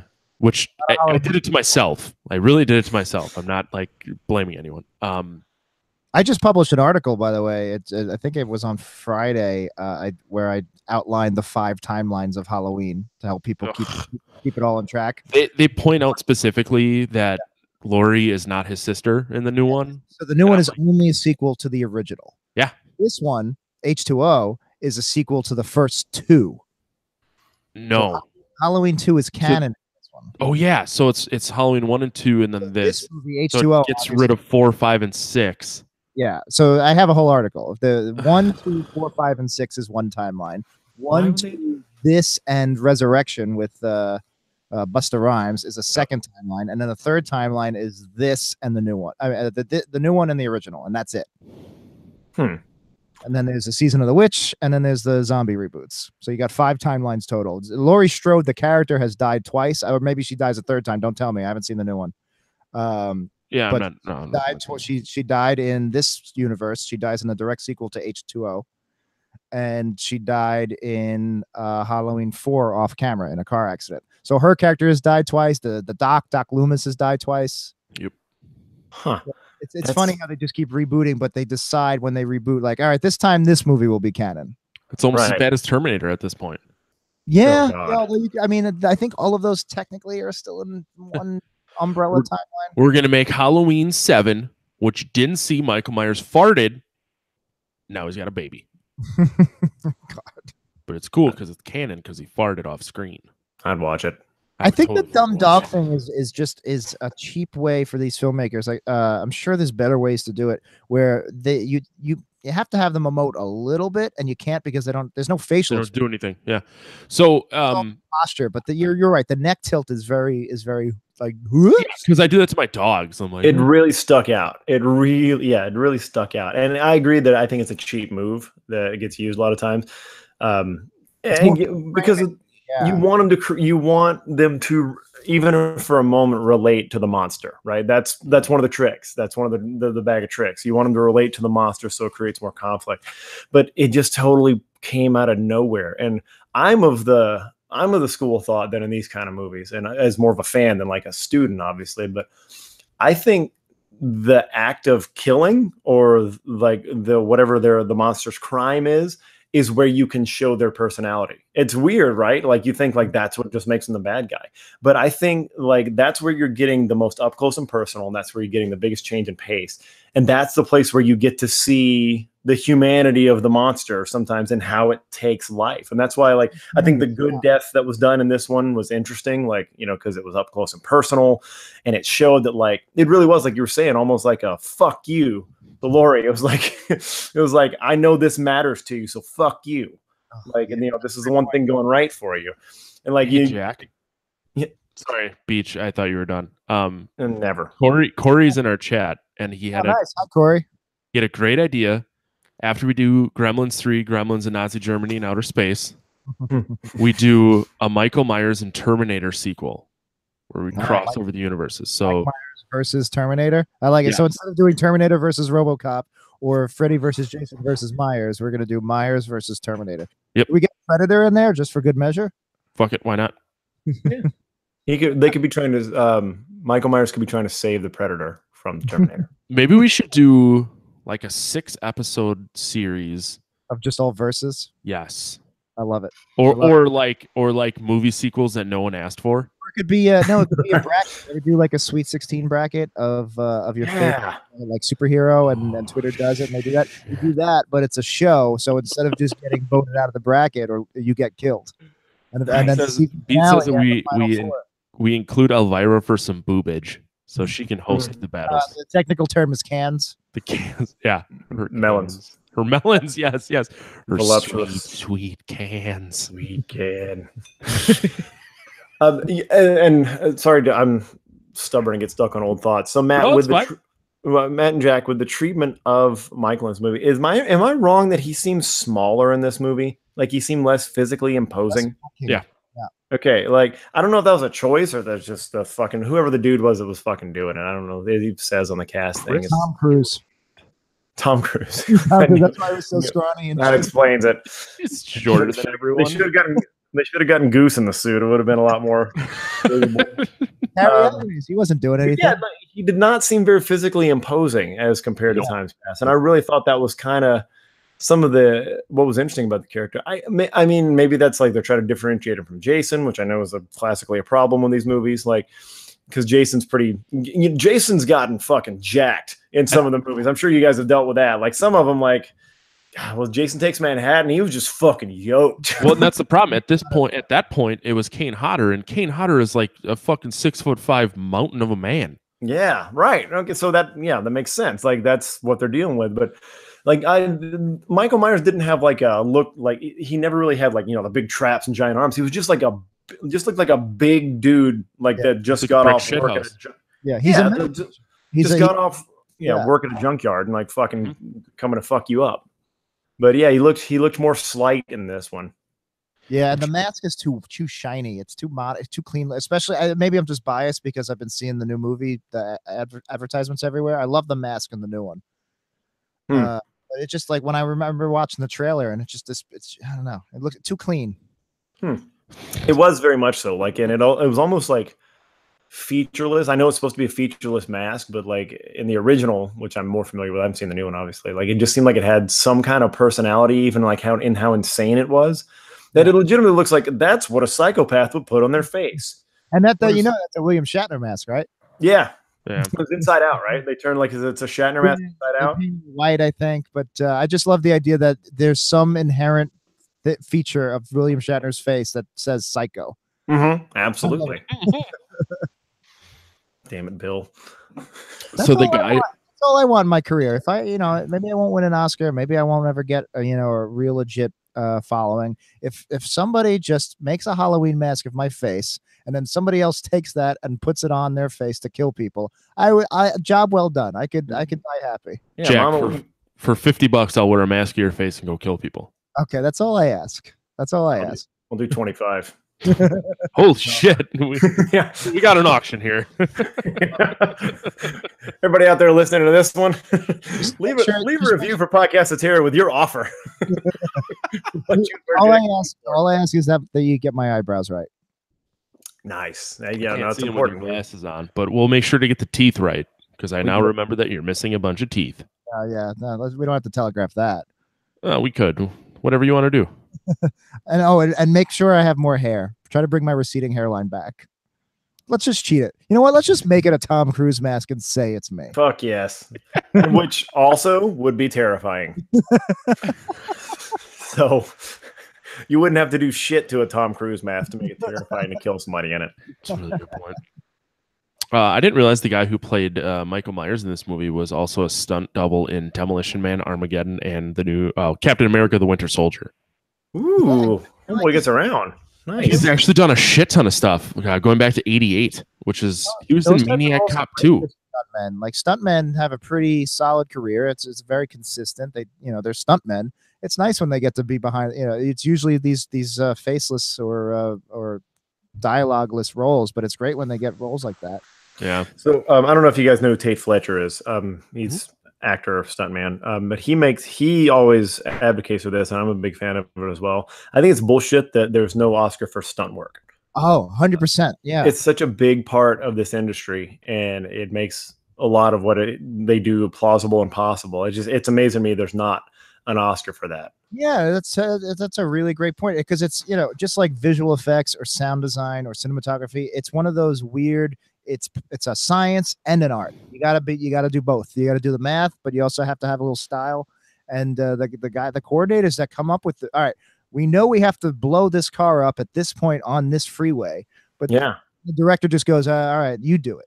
And they come up with something, that you're right. Like, I would give an Oscar to the guy that managed to do the bus jump in Speed. Like that to me, that like whoever designed that with blueprints and then got a team together and did it and nobody got killed, give an Oscar. Yeah, absolutely, because probably save money and lives, which is kind of what everybody's going for in Hollywood, right?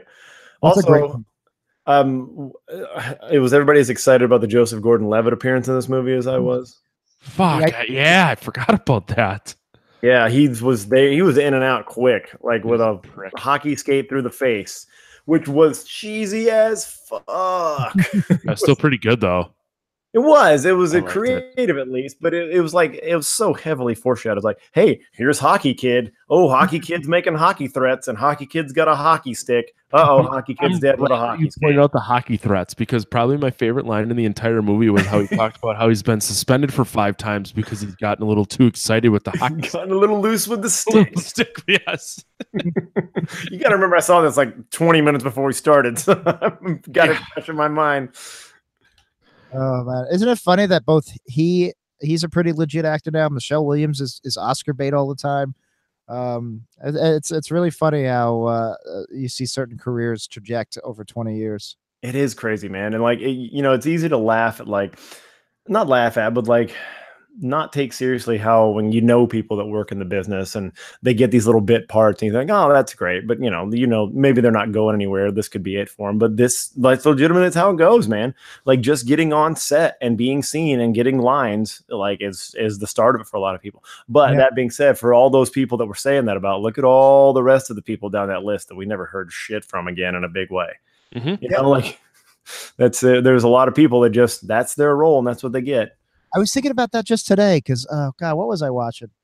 I don't know. I was watching some 80s show. I wasn't watching it, but somehow I started thinking about Charles in Charge. Who does? Yeah, it's Sunday, so yeah, we were thinking about Charles in Charge. And like, so I'm just imagining like the kid who played the brother. Like, he might be a working actor. I don't know what he's doing, but there's a good chance, and there's nothing wrong with this. He could be driving a forklift in like in a warehouse. Sure. And he's living a pretty standard life that most of us relate to, except he was, for every once in a while, you might catch him on TNT at like 3 p.m. As a 14-year-old. It's always weird. And he gets a residual check for like 17 cents every month. Exactly.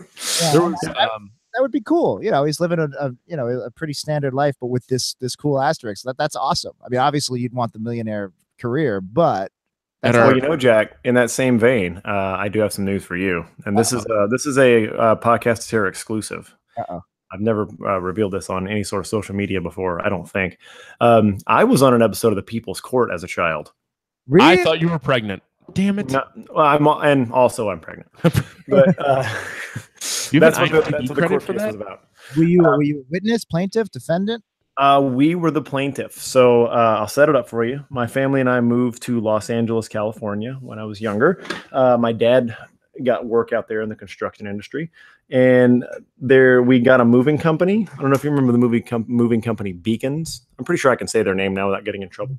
But yeah, so we moved out there, and we paid for like an all-inclusive, like, unpack our stuff for us package, because like we were in a hurry to get there. My dad was, had this new high-powered job and all this kind of shit. So they basically just like took all of our stuff and walked into the house and like dumped the boxes in the middle of the floor and broke a bunch of stuff. And like, we're just awful. So we made a claim against them, and we made a small claim against them for the damages.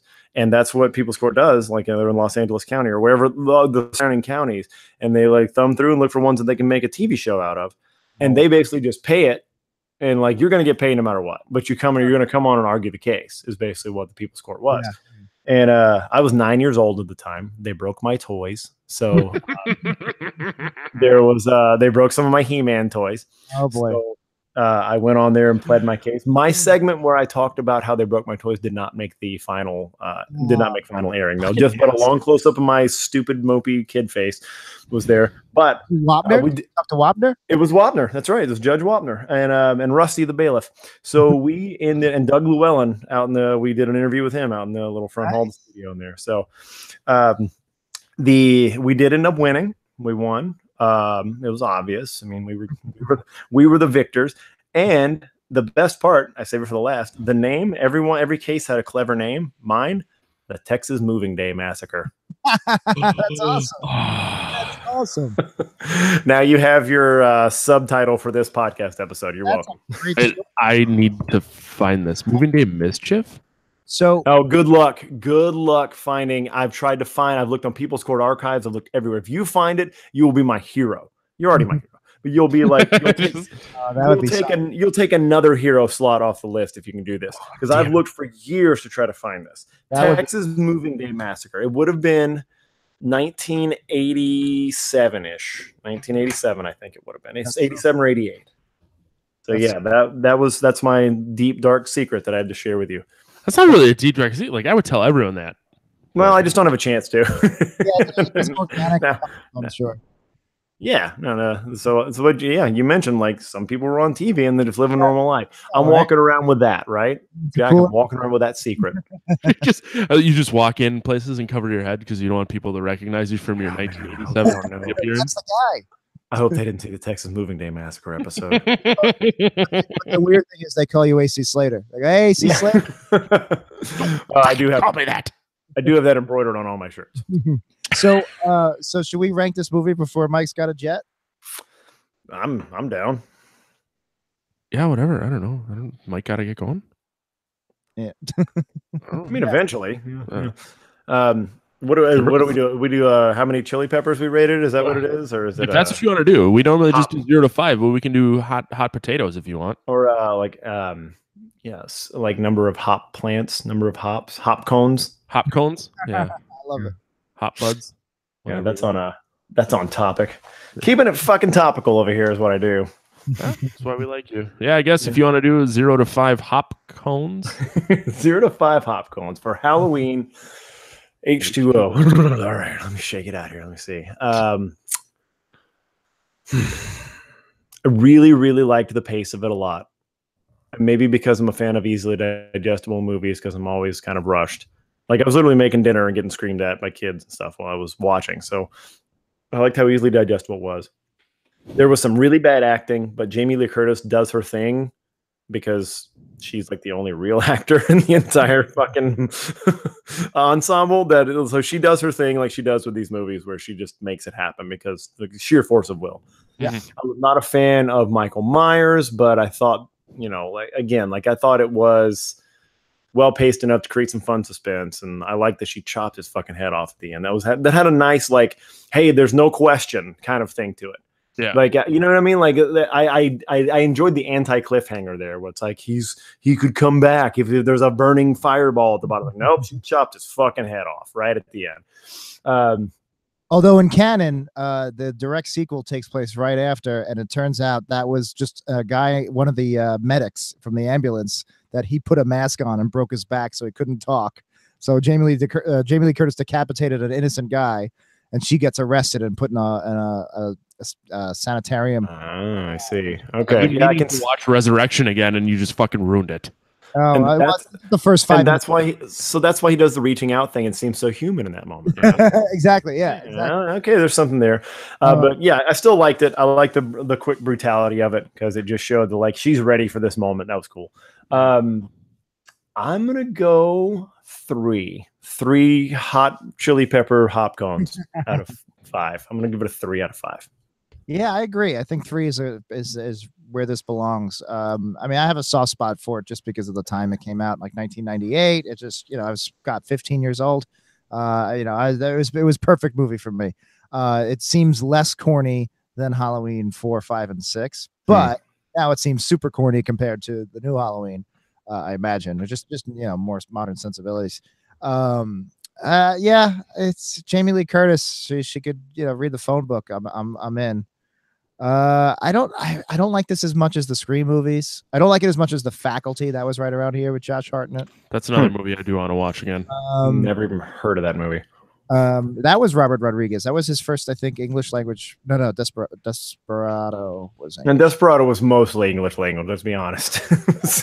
It was broken English. It was between Desperado and his Spy Kids face.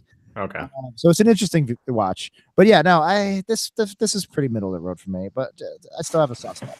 Three is fine. 3 hot. Wow. You were both very generous. I gave it 1.5 because it's boy. Even though it's a really digestible movie and easy to watch and easy to have on in the background, it's not that good. You're not wrong. No, there are just a plethora of other movies I would rather watch before I would watch this movie again. Yeah, if someone's like, "Hey, I really want to watch a Halloween movie, which one's the best one?" It's not H2O. Yeah, no. This might break the top 5, but there are 10 of them. It's getting easier to get in that group. I know. I was trying to think about it. I'm like, man, if I had to pick, if you've seen them all, which one would you rewatch? 2. I would say either 2 or 4. Not the Paul Rudd one. 19-year-old Paul Rudd. I mean, 1, but 1 is such an easy answer to give. 1 obviously. I know, but I'm an easy answer kind of guy. No, it's a good point. But I mean, even with Nightmare on Elm Street, the first one's the best one, but I still prefer 4 through 5 or 4 through 6. Hey, I'll watch 4, Rocky awesome. 4.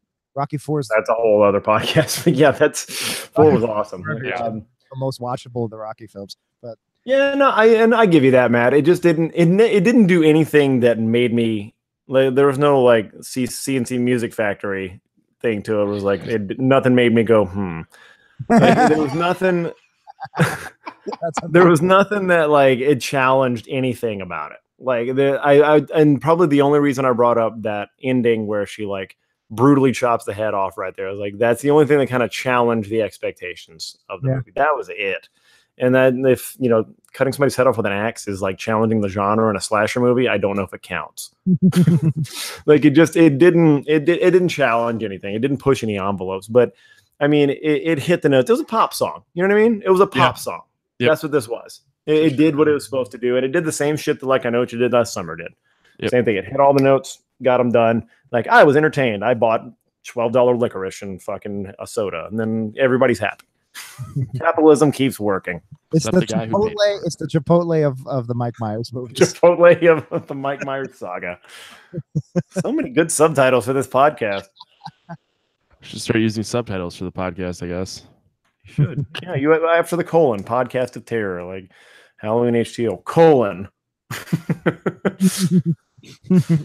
guess I got to stop putting people's names in the title that are on it. Yeah, fuck those people. Maybe season 4. Maybe we'll start doing that in season 4. Whatever. Maybe we'll do it next week. Just make every episode a new season. There you go. Like Sherlock. Right. So I guess that's going to wrap it up for season 139 of the podcast of terror. // All right. You can contact us by leaving us a voicemail at 805-328-3966. You can email the pot at gncast.com. Leave us a message on the website. I really miss Corey. He used to do this much better than me. You can follow the show on Twitter, Facebook, and Instagram. Podcast Terror. Subscribe to the podcast via iTunes, Stitcher, Google Play, or wherever you get your podcasts. Leave us feedback too. I'll read it if you ever do it. Go to bit.ly/pot review if you hate iTunes and want to leave a review. All subscription options and links can be found at gncast.com/subscribe. And you can follow the entire network under the Galactic Network on Facebook. If you want to give us money without actually giving us money, go to amazon.podcastterror.com. Shop like you normally would. We get a cut of the money. Costs you nothing. You get your 57 pounds of cashews in the mail. We get a percentage. Let's start with Beech. Beech, where can people find the Do Whatever your sweet, sweet clothing? Luscious Melons at iTunes. You just look that up. No, you find me if you want to find the Do Whatever podcast, you can find it on iTunes. Just search Do Whatever podcast. That's the best way. If you want to find all the places to find all the episodes, just go to MikeBeech.com. My name, BEECH, MikeBeech.com. You can write a blog on there, and I can find all the stuff that I hawk, my book, all that kind of good stuff if you're into that kind of thing. But yeah, you can find all the podcast episodes there if you just like listening through a web player, but also all the links are there too. Find me on YouTube. Just search Mike Beech. You'll see a bunch of thumbnails of people doing stuff in kilts, and that'll be me. That'll be my thing there. That'll be my feed.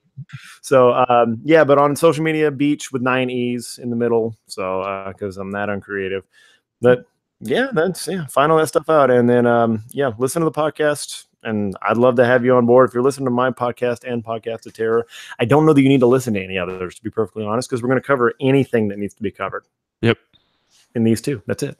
And anything that might get missed on ours is probably picked up by Jack. So whenever there you go. What do you do? I'm not offended because I haven't produced a goddamn episode in 6 months.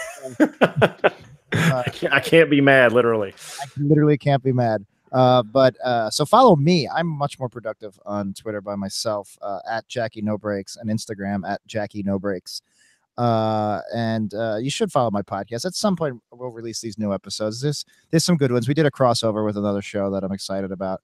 But that's at Worst Episode Pod.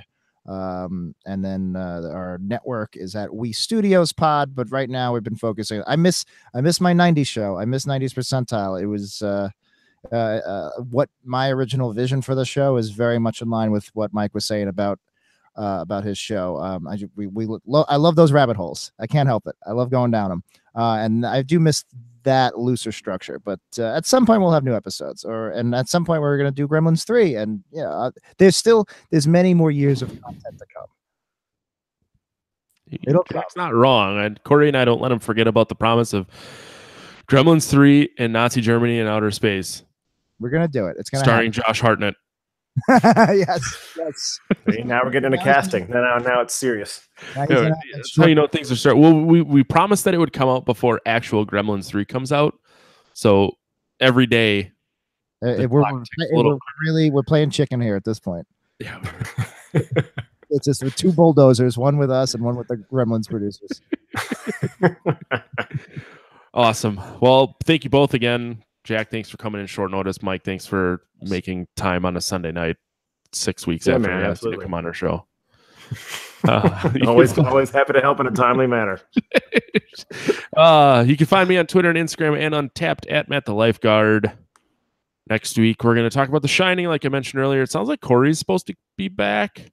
Watch that. I'll believe it when I see it, because I miss that face. I miss his voluptuous melons. You guys noticed, but when Corey's doing the show, he does this neck turn like Mike Myers. Yeah, he's like a little puppy. Just like maybe that's a little call to Halloween H20 he's doing there. We don't even realize. Might be. We never knew he was such a fan. But yeah, so Kyle Skogquist is gonna be coming back. He was on episode. Oh God, should have been more prepared. He was on episode 15. We talked about Trick or Treat. Just for the two of you and anyone listening, Kyle was in a band called Impaler. The Impaler record was prominently displayed in the movie Trick or Treat. Nice. Okay. Yeah, that was like one of the big claims to fame.